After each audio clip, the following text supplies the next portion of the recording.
हो सके एग्रेसर होने से बचो, किसी को दुखी करने से, किसी को परेशान झूठी वाहवाही करने से आरंभ नहीं करो।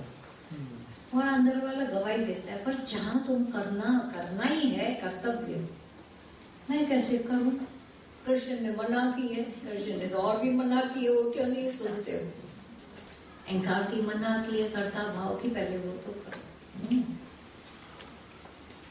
और जो पुरुष अव्यभिचारी भक्ति योग के द्वारा मुझको निरंतर भजता है, वह भी इन तीनों गुणों को भली भांति लांघ कर सच्चिदानंद घन ब्रह्म को प्राप्त होने के लिए योग्य बन जाता है।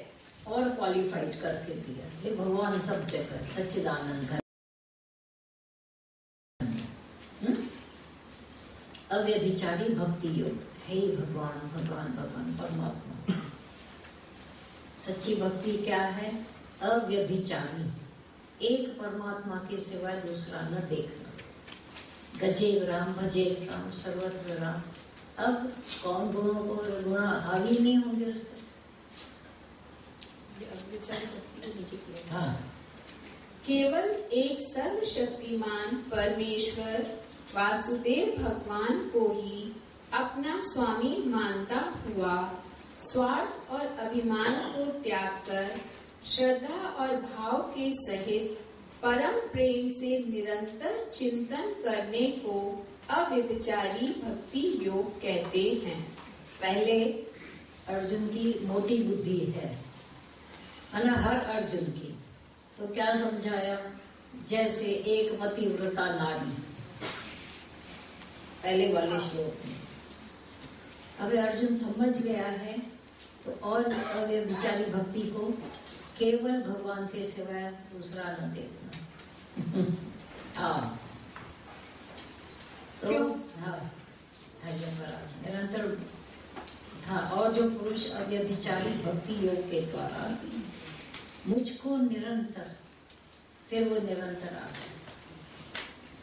भूत चढ़ जाए किसी को, अरे एक लड़के से लड़की का प्यार हो, सपने में भी जागृत में भी हो जाता है, और वो तो छूट गई बात। अभी ये बात लग जाए, पीछा करे, भूत की तरह पीछे पड़ जाए, लग गई, तो आप बोलते हो याद कैसे करें? नहीं, वो भूले कैसे भगवान को? थोड़ी देर तो भूले ना, नींद करें, नींद में भी भगवान, जागृत में भी भगवान, खाते हुए भी भगवान, घड़ी कभी सुलाप ही हो जाती है। नहीं हुआ है ऐसा? भूत बच्चों तो जिन भूत लगो है, ध्यान जो लगा है, लगो ही वर्ता ही पे। तो बोला कि ये मुझको निरंतर भजता है।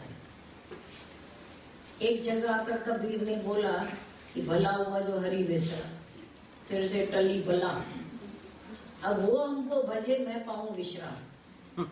वो भज रहा है अभी हमेशा। अच्छा, भक्तों का चिंतन भगवान नहीं करता है? भक्त का भी भगवान को चिंतन होगा, हो जाता है। आधी आंख से देख लेता है कौन कौन आए। मेरे परम प्यारे भक्त आज क्यों नहीं आ सके? अरे फलाना, तुम जाओ उनके घर में, जाकर पूछो तो सही। मोबाइल तो था नहीं, तो मोबाइल होकर जाओ, तुम वहां से संदेशा लेके आओ तो शांति आए। सच्चाई है, ये चिंतन है भगवान का। तो वह भी इन तीनों गुणों को भली भांति लांघ कर, इनकी परवाह नहीं करता है। भगवान भगवान भगवान भगवान सब बातें चली जाती है। ब्रह्म को प्राप्त होने के लिए योग्य बन जाए। पक्का क्या किया है? जाकर जंगल में तुम लोगों ने तपस्या की, बीच में बैठकर केवल भूत बच गया भगवान का। अब कौन गुण, कौन अवगुण, कौन दुख, कौन पीड़ा, कौन सी लगती है? लगती है ज्ञान के टोटल एसेंस को भले न जाने, पर हम तो भाई भगवान भगवान जानते, झगड़ा करते। क्योंकि उस अविनाशी पर ब्रह्म का और अमृत का तथा नित्य धर्म का और अखंड एक रस आनंद का आश्रय मैं हूँ। मैं ही तो हूँ सोर्स। सभी नदियों की, गंगा नदी की का सोर्स अंतिम समुद्र, समुद्र है ना, उसी में सब समा गए।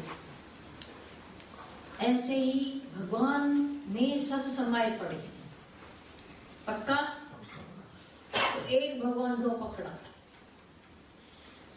अब तुमने कुछ ग्रामर नहीं पढ़ा, एक तो टाइम के लिए बैठे रहते गंगा के किनारे कि इच्छा आई कहाँ से, क्या कर रही है, कहाँ जाकर क्या कर रहे हो तुम, फिलोसोफर बन जाते।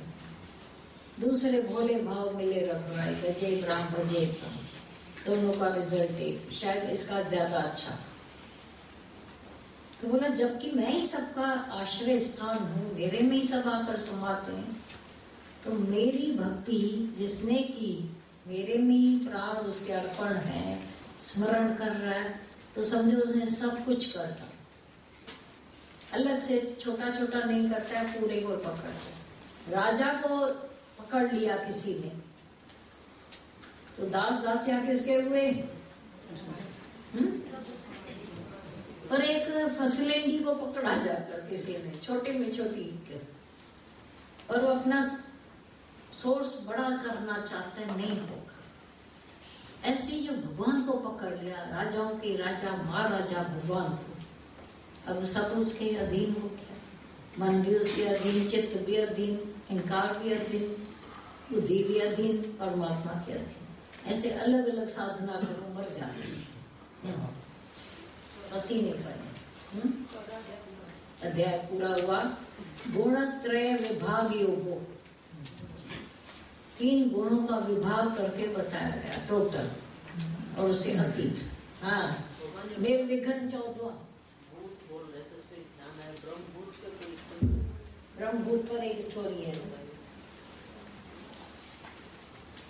एक बार क्या हुआ, एक लड़के को ब्रह्म ज्ञान चाहिए था, गुरु करना था उसको।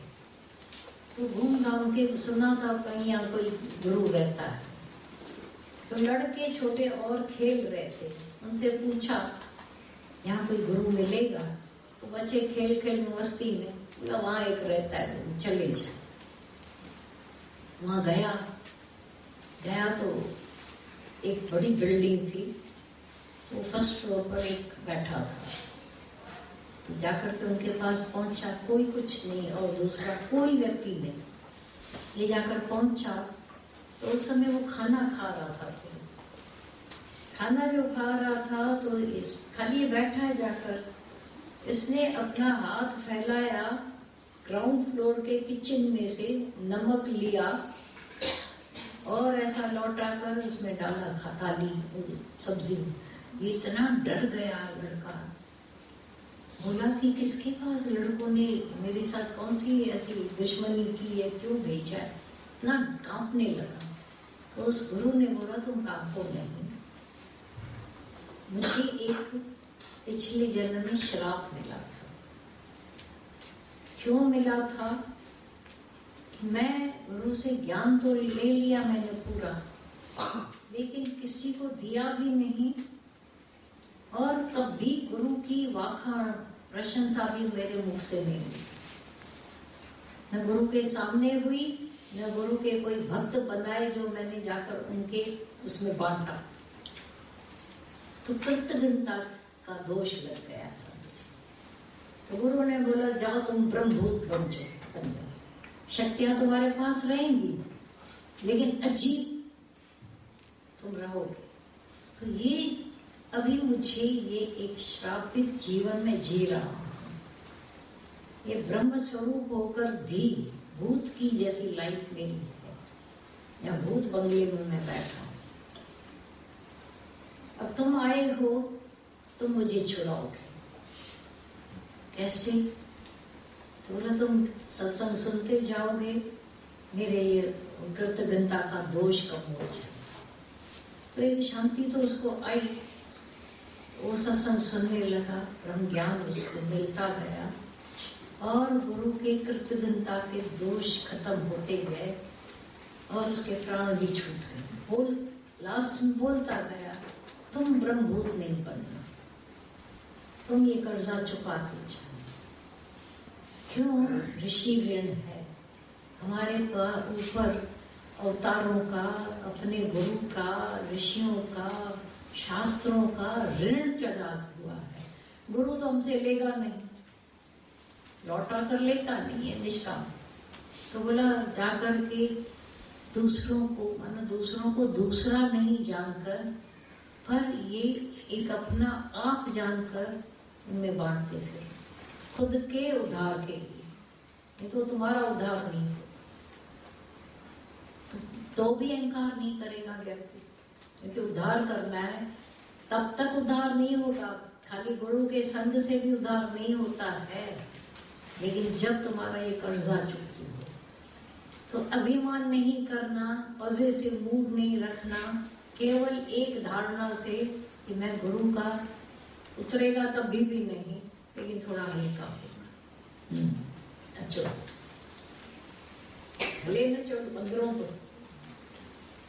श्री भगवान बोले, आदि पुरुष परमेश्वर रूप मूल वाले और ब्रह्म रूप मुख्य शाखा वाले, ब्रह्मा रूप मुख्य शाखा वाले जिस संसार रूप पीपल के वृक्ष को अविनाशी कहते हैं तथा वेद जिसके पत्ते कहे गए हैं, उस संसार रूप वृक्ष को जो पुरुष मूल सहित तत्व से जानता है, वह वेद के तात्पर्य को जानने वाला है।